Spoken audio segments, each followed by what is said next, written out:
Hi and welcome back to Cheeky Crypto. My name is Nick, and today, guys, we have an exciting one for you. We actually had the privilege of going up to Edinburgh to meet up with 𝗖𝗢𝗠𝗘𝗥𝗦 Media, IOG team, and Charles Hoskinson himself to talk about some of the recent developments within the Cardano ecosystem.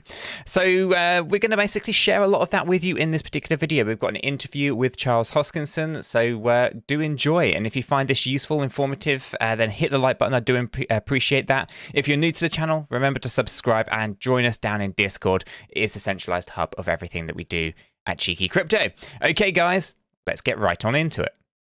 So thank you for joining us yet again, Charles. It's great to have you with us. I guess the first thing that we probably talk about is Midnight. Would you mind sort of just talking through what that is and how long you've been working on it and everything Midnight really for the community? Well, you know, Midnight is a project we've been working on for over 4 years. We started originally trying to reuse some of the research that we had done for proof of work, where when we started Cardano, we actually didn't know if Cardano was going to be a proof of work or proof of stake cryptocurrency. So we actually had both research streams working in parallel, and the reason being was that we didn't know if proof of stake was actually secure or not. You know, we didn't have this notion, oh, we'll figure out proof of stake. No, we had a beginner's mind, and so it turned out that not only is proof of stake secure, but it in many cases is a superior consensus algorithm to a lot of proof of work use cases. But we didn't stop the proof of work research. We did log-space mining. We wrote a paper called Minotaur, which is multi-resource consensus. We did the useful proof of work. We did 𝗕𝗘𝗪𝗪𝗧𝗕, you know, non-interactive proofs of proof of work. So we just kept doing that, and we said, you know, it'd be really fun to build a cryptocurrency that runs on proof of work. And then we started thinking about that for a bit, and we explored all the different options and how to build network effect. And as the sidechains of Cardano strategy started crystallizing, we realized sidechains is all about partnerships. So what a sidechain is where two cryptocurrencies kind of come together, and the main chain, what it provides is decentralization, liquidity, infrastructure. It provides a community, an ecosystem, and the side chain, it provides new capabilities that the main chain doesn't have. You know, we kind of had this idea in the Why Cardano paper, the difference between Cardano SL and Cardano CL, and we wrote that paper back in 2016. So it's been floating around for a long bloody time, but we never got around to it. And then we realized, wow, you know, Midnight makes a lot more sense as a sidechain of Cardano, because it's the best of both worlds then. It gives something new and exciting to the Cardano ecosystem. You know, private smart contracts, wow, and you write them in TypeScript, wow, that's like JavaScript, that's so cool. Yet it still has all this security and decentralization and all these other great capabilities, and it basically makes it more profitable to be a stake pool operator and ultimately strengthens the network effect of Cardano. Plus, it gets all the kinks out of the sidechain model, so it makes it very easy for a lot of projects to start building their own sidechains on Cardano, and eventually we can see dozens of sidechains on Cardano in addition to Cardano's core. So it's something that we are quite passionate about, and really the core of Midnight, the raison d'etre of it, is this concept of ACE. Yeah. So what I mean by ACE is this concept of freedom of association, commerce, and expression. Yeah, so we care deeply about people's ability to associate with each other, do business with each other, and express their opinion about things. We live in a society where many people are very afraid to share, even with friends, what they really think about things.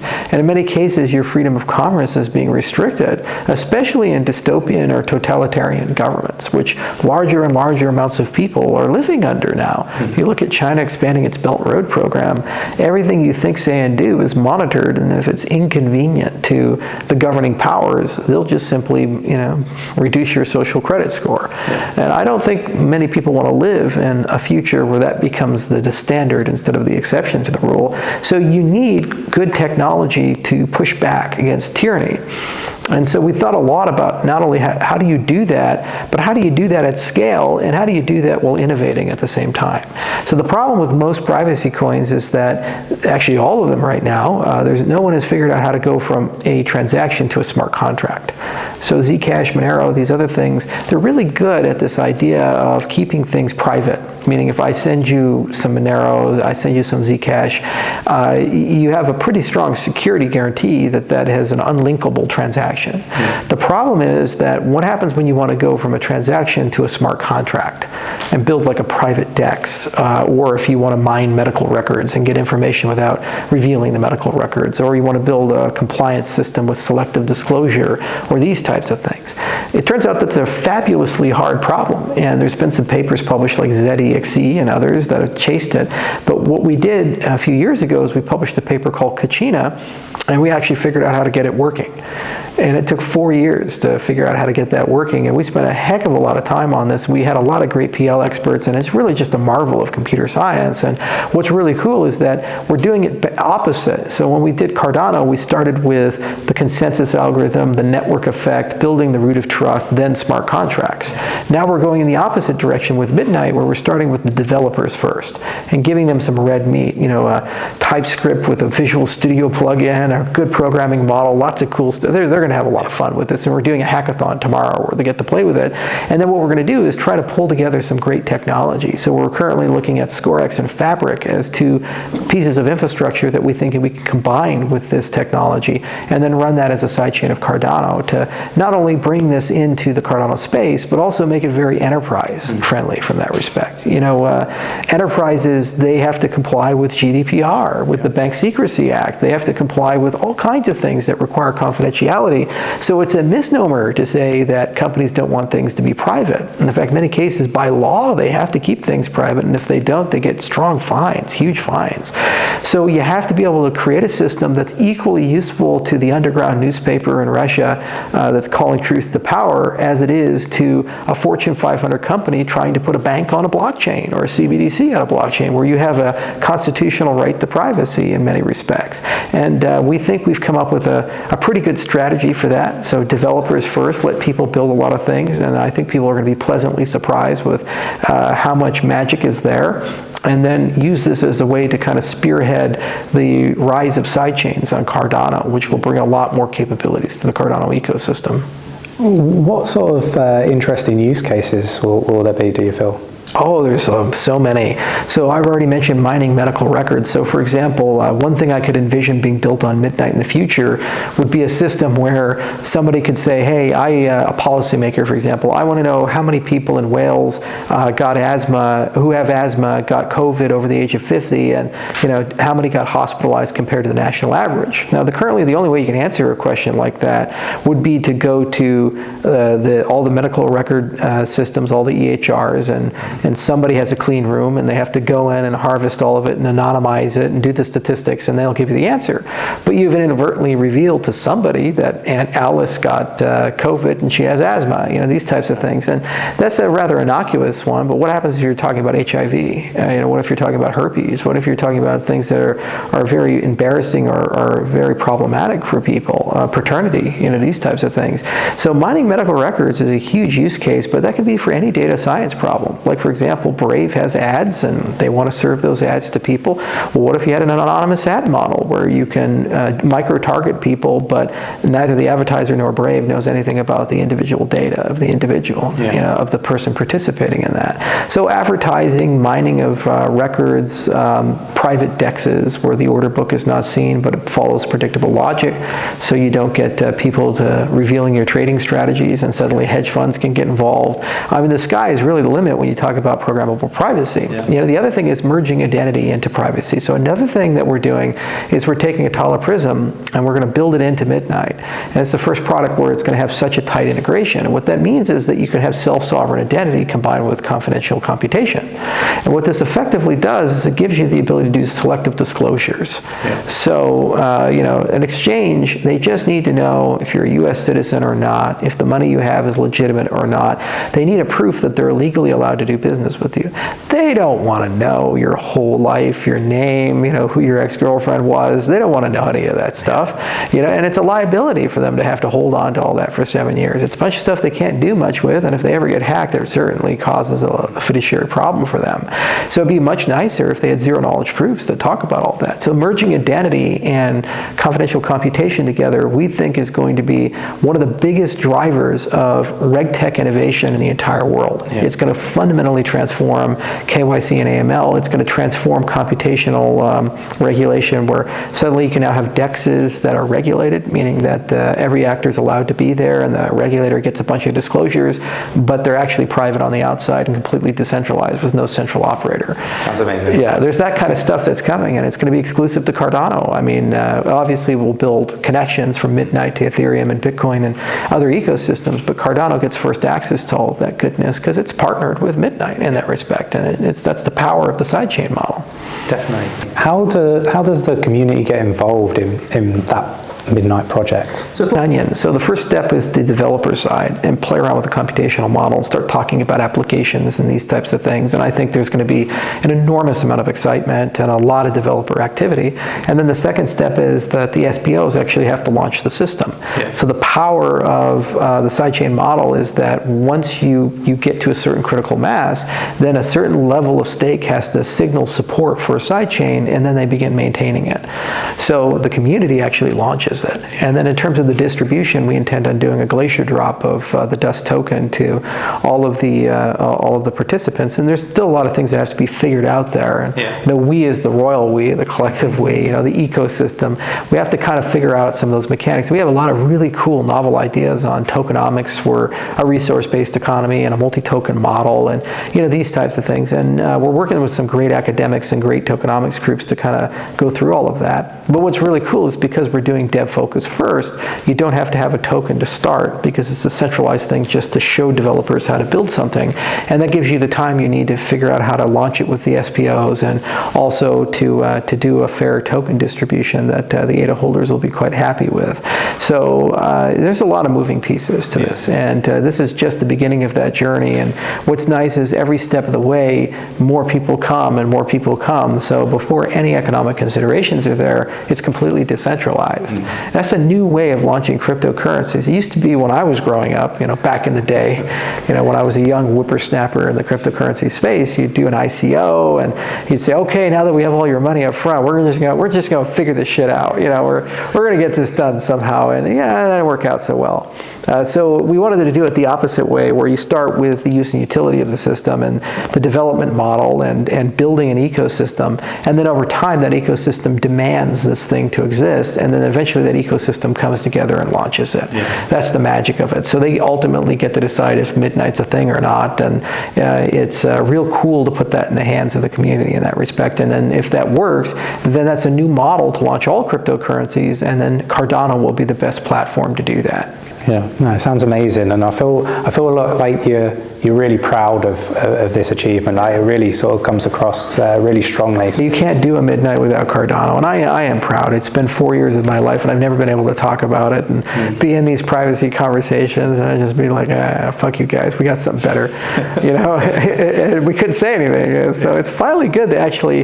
It's like revealing a big secret or something, and I'm like a kid. I'm like a kid in a candy store. It's been fun to talk about something other than Voltaire and Basho and these other things.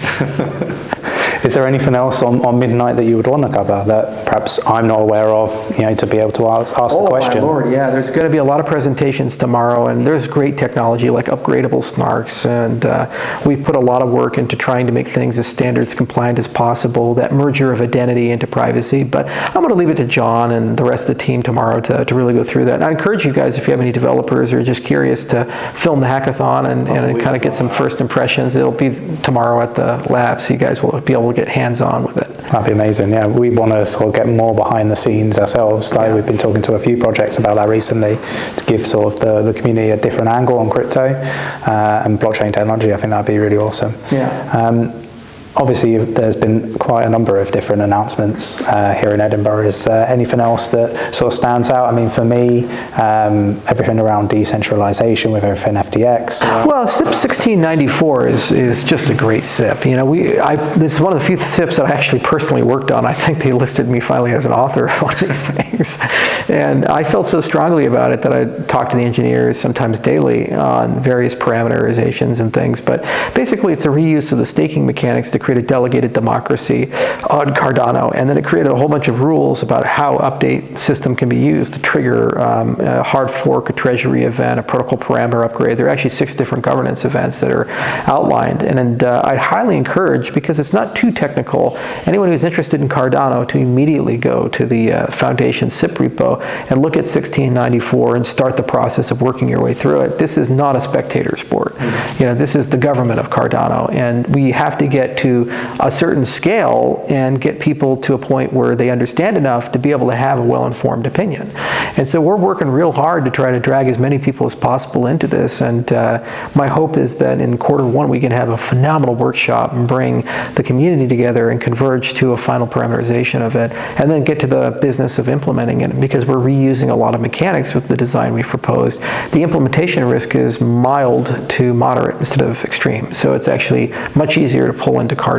Yeah, for sure. Yeah, it's already been a long year. Yeah, I feel that. So last time we talked, you mentioned an update around LACE. Are there any further sort of updates around LACE? It's going very well. We announced it at Rare Bloom, and we had a great time interacting with the community there. And now we have a whole bunch of beta testers chipping away at it, and we've discovered huge amounts of little rough edges that need to be smoothed out, like with all products. But all things considered, the security audit is almost done. A lot of the improvements in usability are almost done. We're doing a boatload of simulations at scale with the community to verify the load testing is there, so the wallet can survive tons of concurrent users. And it's actually been a joy working with that team and working with the community to get this done.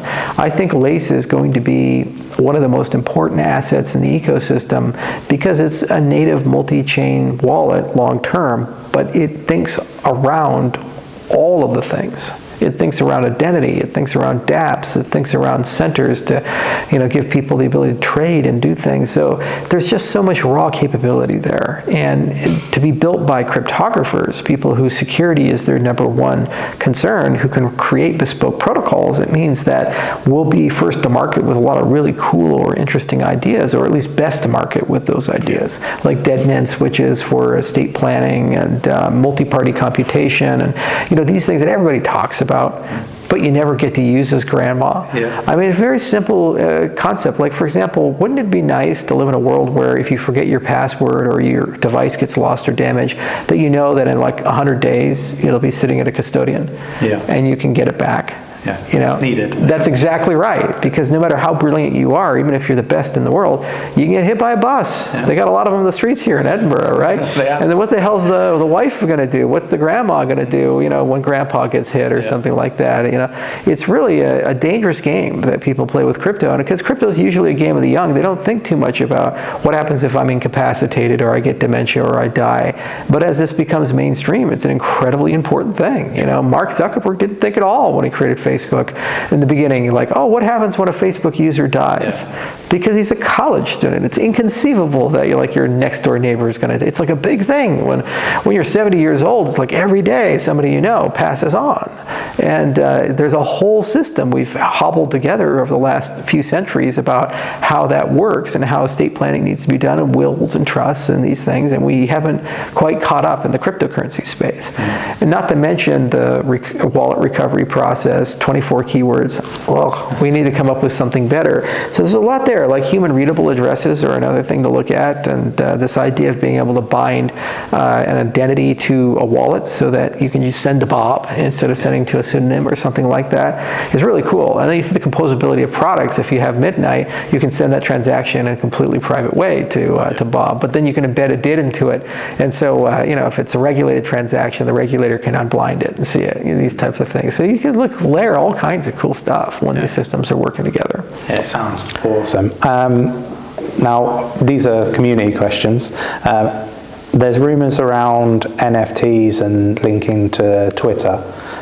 Is there anything going on there or that you can talk about? So there was a team at Twitter that we communicated with before the Musk acquisition, and they were very nice to us. They helped us get the verifications when no one else in the organization would listen, and they were certainly very interested in finding ways to participate and collaborate, and we certainly talked to them. Unfortunately, we were never able to get beyond that team into the bureaucracy of Twitter, and so when Musk announced he was going to acquire Twitter, we got very excited from the perspective of, well, we don't have to deal with that bureaucracy anymore. It's a completely different bureaucracy, right? A different platform. And so we figured, okay, what we'll do is we'll announce to the world that, hey, we're open for business, and we have a lot of really good ideas about how social media ought to be done and the kinds of things you can do. Like, I firmly believe if you create a Twitter account, you should also create an NFT to associate it with you, and it's progressive in that the things you do get associated with it. And I firmly believe you should register a DID, and that's what a verified account is. And if you want to be a real person, you have to go through KYC, just like you would in exchange. There's plenty of partners to do that, and you can even roll that into a subscription cost if you're doing Twitter Blue, these types of things. So unfortunately, though, Musk is right now predisposed with fundamentally transforming the guts of the company. So I don't think it's helpful for an outside entity or an outside actor to come in and Monday morning quarterback that. He's got to do what traditionally takes 1 to 2 years minimum in mergers and acquisitions and absorb the company, which means that a lot of people are going to be terminated. A lot of people have already been terminated. The entire culture is going to change. I have a suspicion that eventually the company will be relocated from San Francisco to Austin or somewhere like that, and I believe that he's going to have to rebuild his core engineering, and it's going to take quite some time to do that. It was a little strange the way the acquisition was done, because generally speaking, if you're going to buy something like this, you already start with kind of an elite team, and you already have kind of a vision, and when you buy, you kind of pivot to that. A great example would be when Apple acquired Next Computer. They basically scrapped their whole software stack and went to Nexus software stack, and they took Steve Jobs and these things, and so they kind of bought the philosophy. They're like, we've run out of ideas, let's just screw Gil, let's go and maybe the Steve can save the company, because they were 120 days away from bankruptcy. They desperately needed a bailout in that respect, and it was more than just money. They needed a new brain in that respect, and I'd argue that Twitter did need a new brain. I mean, they were a very bloated company, 7,500 employees. They were losing an enormous sum of money every day. They didn't really have a strong will to move to a subscription product. They were so obsessed with draconian curation that they were harming growth, and they didn't have any ability to stop bots. Every single tweet that I tweet, there's 20 to 30 bots, if not more, on them. And those bots are just damaging as hell, and they cause a lot of problems to discourse. Furthermore, it's very difficult to interact with Twitter as a graph, and you can't really pull data easily from it. You have to build a lot of bespoke tools. The APIs are kind of kludgy. It took a long time to even get two-factor authentication that was worth a damn. It used to be just your phone number. It was very bizarre, the slow level of innovation. Meanwhile, like as an enterprise, there were all kinds of obvious products we would buy. For example, we would love to have like a Hootsuite that's official to Twitter, and we get far more access, and we can have multi-layered tweets. Like it would be a dream for every Fortune 500 company that if the CEO tweets, the tweet first goes to a committee, and the committee has to, it's like multi-sig, they have to sign it, right? Also, associating a DIDs with tweets, I did several videos on this, it means you have verified tweets. And because those are private keys on your side, not Twitter's side, if Twitter gets hacked, even though they can get access to your account, they can't impersonate you because they can't sign tweets. You see, so basically it prevents an insider attack like what happened when Obama's account and Biden's account got taken. So we've added these ideas into the public domain. Twitter hasn't reached out to us at all. No one has. To be frank, I don't think they're in a position to reach out to anybody right now. They're going through a lot. And you just got to let that dust settle a bit. And what will end up happening is the people who disagree with Musk, they're going to build competitors. Dorsey's involved in that. Mastodon has gained, I think, 1 million users since the acquisition happened. The engineers of Twitter will now be liberated, the ones who left, and they're going to go and work on other projects, a lot of open source projects. So I think it's kind of like when you hit a dandelion and all those things spray out and they go and make new dandelions. Twitter's like that. Musk hit the dandelion, and a new dandelion has to grow, and hopefully it's a good one, but it's going to lead to 1,000 flowers blooming in that respect. Yeah, no, I agree. I guess FTX collapse, and just want to sort of just touch on some of the behavior issues that we've seen sort of within the space. Obviously, there's an awful lot of people in the community that are really quite, scared, worried around cryptocurrency and whether their investments are safe, exposure from different projects, and to some of these entities like FTX and Alameda Research, for example. What are your thoughts on how retail investment or investors can be safe in the space? Is there anything that they can do to sort of mitigate sort of the risk, I guess, of getting caught out by some of these bad actors? So, it's kind of funny. So many people complain about what I do on Twitter and how public I am. And he's immature and he's narcissistic, he's arrogant. Well, what you see is what you get, guys. And nothing I can stand more, nothing bothers me more than dealing with people like SBF who, I'm an altruist and I care and I'm going to give all my money away. Meanwhile, he's like having low-rent, eyes-wide-shut parties in the Bahamas, with all of his staff and stealing people's money. And he bribes a bunch of politicians to try to get away with it. I mean, he's going to be in and out of courtrooms for the next 20 years, so who the fuck cares about him? What matters more is integrity. And there's two sides to it. One, you have to have structures that promote integrity at the organizational level. Okay, so you look to who's around the CEO, who's the compliance officer, who's the legal officer, who's the CFO, these types of things, because it tells you a lot about the nature of how that business runs. And is it diverse, and is there appropriate experience in these types of things, or is it just a bunch of kids? And that's the case of FTX. And there's just amazing failures in that Sequoia and all these others invested in them. They're supposed to be like the really bright guys, and they gave a guy who was pitching them while playing League of Legends money. So if I was an LP of that fund, I'd be a bit disturbed and be like, okay, let's have a real conversation about what happened there, because it seems like they got swept up in crypto mania. It does happen. I'm not going to rag on them too much about it, but they should have asked for basic principles of governance.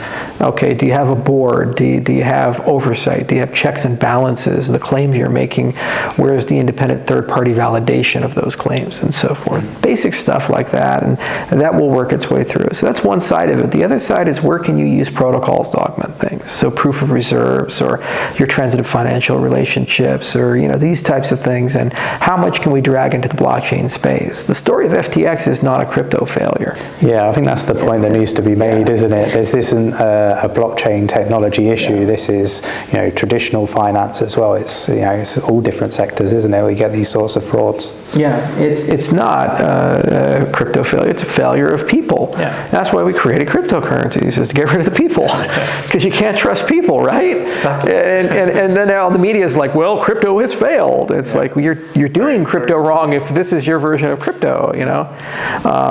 Did the sex tape ever come out? I don't think so. Okay, thank God. That was floating around for a while, that there was that. It just shows you how crazy this industry is. Yeah. So that and the sushi swap story with the other one. It's like, oh, come on, guys. Yeah. Let's talk about real things. The other side of this is just the complacency that regulators had and lawmakers had around this guy. I mean, he speaks before Congress, and you got Maxine Waters blowing him a kiss. Yeah. And I guess she's now in charge of his investigation. It's like, okay, there's just weird stuff there, and that really does bother me, because they're supposed to be the adults in the room, and they're supposed to be the ones that come in and do things. And I think what will end up happening is, in a vigilance to show disassociation, they'll unfairly prosecute cryptocurrencies as a whole. so they'll say, well, a centralized regulated business committed an Enron or Madoff. Oh, okay, so let's go ban all cryptocurrencies. Yeah. That'll solve that. It's like, what are you doing? This is nuts. So there's an uphill battle now, and it's going to be a very difficult one and a very uncomfortable one. And yet again, the honest actors in the space have to converge upon DC and waste enormous amounts of time and effort to basically get us back to where we were just a few weeks ago, before this incident happened, where there was legitimate hope that a compromise bill was going to be passed that wasn't too bad for the industry. And now that's been changed. The other thing is that by FTX failing, I do believe it's going to create a lot of financial contagion. It remains to be seen how bad it is. If BlockFi leads to Genesis, leads to Gemini, who the hell knows? It's because the problem is these things are not very transparent. It almost reminds me a bit of the Knickerbocker crisis in 1907 with all the transitive boards that they had, and unfortunately we don't have a JP Morgan to come in and bail everybody out. He saved the U.S. government. He's just like, all right, that's it. I'm so rich here, everybody gets some money. So we don't really have that. So it's going to be interesting. I guess CZ is the closest thing we have to a JP Morgan, and maybe he'll pull it off with his $26 billion. Who knows? Maybe. I think that sort of brings everything to a close question-wise. I mean, I've got loads of questions, and we'll be here all day. But yeah, I think we should probably bring the interview to a close. All right, Appreciate you taking the time. This was a lot of fun. Thanks, man. I appreciate you coming. Cheers. Yeah, thanks. And there you go, guys. That was Charles Hoskinson talking everything midnight decentralization and some of the fantastic things that were going on up here in Edinburgh. If you found it useful, smash that like button. I do appreciate that. If you're new to the channel, subscribe. Stay up to date with all the videos that we do. And don't forget, join us down in Discord. Guys, till the next one, have a fantastic day.